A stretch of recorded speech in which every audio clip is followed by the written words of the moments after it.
السلام علیکم ورحمت الله وبرکاته و مغفرته. یو محترم پوښتنه کړې ده چې یو ښځه 10 تولې سره زر ولري، آیا پر دې باندې اختری کیږي که نه کیږي؟ محترمینو، د اختري د نصاب مسئله مو درته بیان کړې ده، بیا به درته بیان کړو. که نر وي که ښځه وي 9 تولې سره زر ولري او یا 2.5 تولې سپین زر ولري، پر دغه سړي که پور نه و باندې اختری ورباندې کیږي. او دغه رنګه په کور کې که کم سامان وي هغه روزمره نه استعمالیږي، د هغو نصاب 200 دراهمو ته یا 20 دینارو ته رسېدی. 200 دراهم تقریبا په اوس وخت کې دغه 10,000 روپۍ کیږي. هغه پخوانۍ شرع سکه. نو که یو سړی یا ښځه یا نر 9 تولې سره زر ولري، دا صاحب النصاب دی، اختری به کوي. او که 2.5 تولې سپین زر ولري، دغه سړی صاحب النصاب دی، اختری به کوي.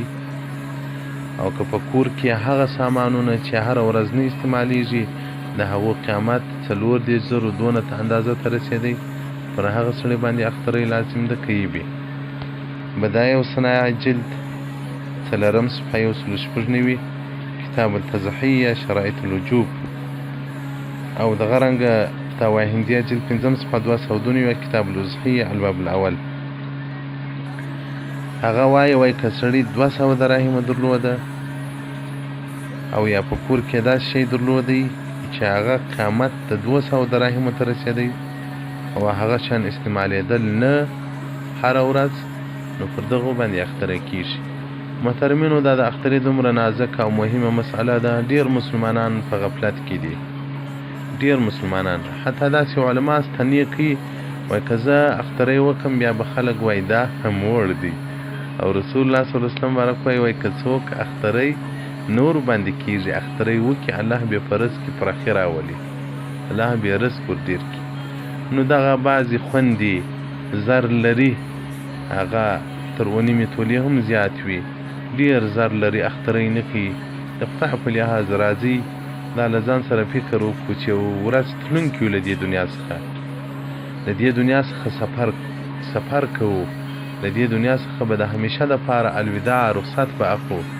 نو د هغه قبر دپاره باید موږ اختری وکړو چې رسول الله صلی الله علیه وسلم بارک وایي چې انسان مړ سي، ورځ قیامت چې د الله حضور ته راپورته کیږي، هغه په دنیا کې چې د اضحیه کړې وه، هغه اضحیه د یو حیوان، ښایسته حیوان په شکل باندې ورته راسي، وایي راځه را باندې سپور سه، په دنیا کې خو دې د الله په خاطر زه حلال کړی ولمه، اختری کړی دې ولمه، خو لیکن نن راځه زه به دې جنت ته ورسوم.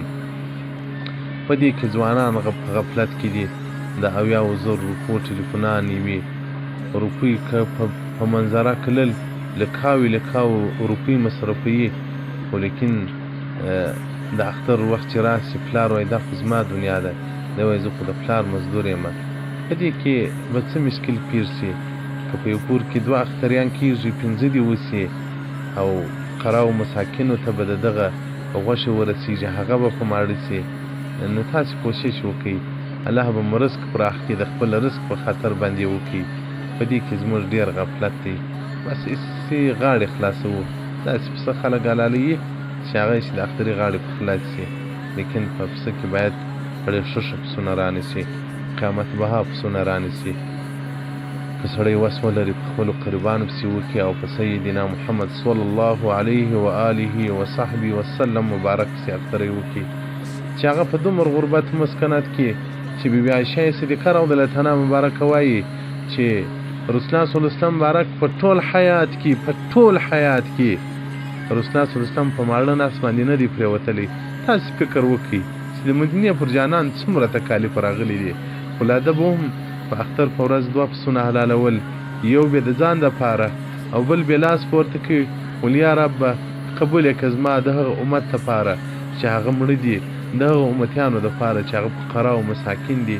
نن چې موږ تاسې دنیا لرو، د خرابات پر ځای، د رواج پر ځای، د قوم پر ځای، د یو بل نامه پر ځای باندې په لکهاو روپۍ مصرفوو، خو لیکن د اختر په ورځ باندې بیا د مدینې جانان زموږ څخه هیر وي، زموږ په فکر کې نه وي، دا به جفا نه وي؟ دا به جفا نه وي؟ که څوک وایي چې زه د رسول الله اسلام محب یم، دا به جفا نه وي؟ نو تاسې کوشش وکړئ د اختریان چې ډېر سي نفع به فقراو ته ورسېږي، نفع به مسکینانو ته ورسېږي. تا خو د الله مظلومه مخلوق دی، هغه خو حق لري. ستا په کور کې پسه حلالېږي، هغه وچ شونډان ګرځي، د هغو په کور کې هېڅ نه وي. واقعیت دا دومره نهایي زور غواړي چې زما به په کلي کې پسونه حلالېدل، خلکو به اختریان کول، زما کشنان به ځغاستله، نور کورو ته به ننوتلو، لالته پسه حلالېږي. ډېر نهایي زور غواړي. تاسې د فقراو د مساکینو درد په زړه کې پیدا کړئ. الله به په هغه ځای کې چې د وحشت او د بیرې او د تورې شپې ځای دی، چې د هغه کور بنګلې نوم قبر دی، هلته به الله یې وزرونه درکړي. السلام علیکم ورحمة الله وبرکاته.